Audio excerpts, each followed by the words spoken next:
नमस्कार, फर्स्ट बिहार देख रहे हैं आप। मैं हूं आपके साथ सना रहमान। बिहार में अब कोचिंग चलाने वाले अपनी मनमानी नहीं कर पाएंगे। बता दें कि अब कोचिंग संचालकों पर सरकार ने नकेल कसने की पूरी तैयारी कर ली है। अब कोचिंग चलाने वालों को कुछ मानकों के अंतर्गत आकर के ही कोचिंग का संचालन करना पड़ेगा। सरकार की तरफ से कुछ मानक तय किए गए हैं जिसके अनुकूल सुविधाओं को देना अनिवार्य है, जिसमें आपको बताना होगा कि इस शिक्षण संस्थान में कितने योग्य शिक्षक मौजूद हैं। आपको बता दें कि सरकार ने अवैध तरीके से चलने वाले प्राइवेट संस्थानों पर नकेल कसने की पूरी तैयारी कर ली है। इन संस्थानों को चलाने के लिए एक ही शर्त रखा गया है कि इसका निबंधन राज्य सरकार से कराया गया हो। इसके लिए कुछ मानक तय किए गए हैं जिसके अनुरूप सुविधाएं देनी होंगी। इतना ही नहीं, तमाम कोर्सों के लिए योग्य शिक्षकों की टीम, जरूरी आधारभूत संरचनाएं भी रखना अनिवार्य होगा। कोचिंग संस्थानों का जब निबंधन के लिए राज्य सरकार को आवेदन दिया जाएगा, उसी समय संचालित कोर्सों के लिए कितने शुल्क निर्धारित किए गए हैं, ये बात भी सरकार को बताना होगा। वहीं आपको बता दें कि बिहार में प्राइवेट कोचिंग संस्थानों पर रोक लगाने के लिए बिहार कोचिंग संस्थान अधिनियम 2010 लागू है। राज्य मंत्रिमंडल, विधानमंडल के दोनों सदनों और राज्यपाल की मंजूरी मिलने के बाद यह अधिनियम 28 अप्रैल 2010 को बिहार बजट में प्रकाशित हुआ था और तभी से लागू है। हालांकि इस अधिनियम को लागू करने के लिए अब तक नियमावली नहीं बनाई गई थी। अधिनियम बने हुए 12 साल हो गए और अब नियमावली को लेकर के कवायद भी बढ़ गई है। वहीं शिक्षा विभाग की ओर से बिहार कोचिंग संस्थान नियमावली 2022 प्रारूप तैयार कर लिया गया है। इसका प्रकाशन विभागीय वेबसाइट www.state.bihar.in/educationbihar पर किया गया है।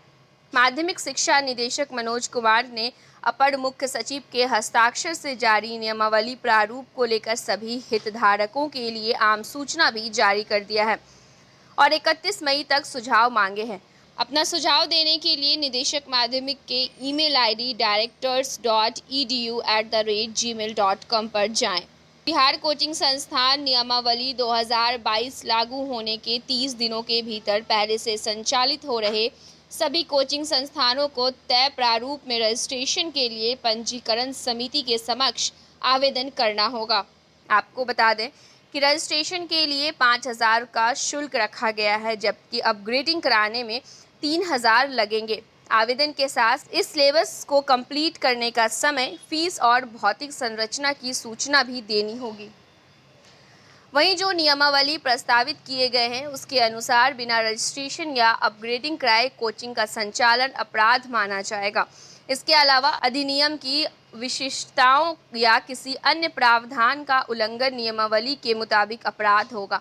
नियमावली और अधिनियम के किसी प्रावधान के उल्लंघन पर पहले अपराध के लिए 25,000, दूसरे अपराध के लिए 1 लाख और उसके बाद कारण परीक्षा और सुनवाई का अवसर देकर निबंधन रद्द किया जाएगा। वहीं आपको बता दें कि नियमावली लागू होने के 15 दिनों के अंदर ही डीएम पंजीकरण समिति का गठन करेंगे, जिनमें एसपी, डीईओ और एक अंगीभूत कॉलेज के प्रिंसिपल शामिल होंगे। डीएम को नियमावली गठन के 15 दिनों के अंदर जांच कमेटी का भी गठन किया जाएगा। इस जांच में केवल डीएम या एसडीओ ही शामिल रहेंगे। वहीं नियमावली में कोचिंग संस्थानों के खिलाफ शिकायत, सुनवाई और अपील के प्रावधान तथा इसके लिए शुल्क भी निर्धारित किए गए हैं। लोग यहाँ दिल्ली बंबई में घर पर घर खरीदते जा रहे हैं और एक ये साहब है कि अपना घर बेच दिए। वाह, रिटायरमेंट का पूरा पैसा लगा दिए थे दिल्ली में घर लेने के लिए। अरे बाबूजी, तो अपना एक नया घर खरीद भी तो रहे हैं ना। नया घर खरीद रहे हैं? कहाँ? पूर्णिया में। पूर्णिया में? हाँ। अरे बाबूजी, दिल्ली बंबई में घर खरीदना अच्छी बात है, लेकिन अपने घर पे घर खरीदना बड़ी बात है। देखिए, पूर्णिया में पनोरमा सिटी और पनोरमा हाइट दोनों जगह का ऑप्शन उपलब्ध है। देखिए और बुक कराइए। मतलब अपने शहर में अपना घर? जी बिल्कुल। अब कीजिए घर वापसी पूर्णिया के पैनोरमा सिटी और पैनोरमा हाइट में। पैनोरमा सिटी और पैनोरमा हाइट आपके शहर में आपका अपना घर।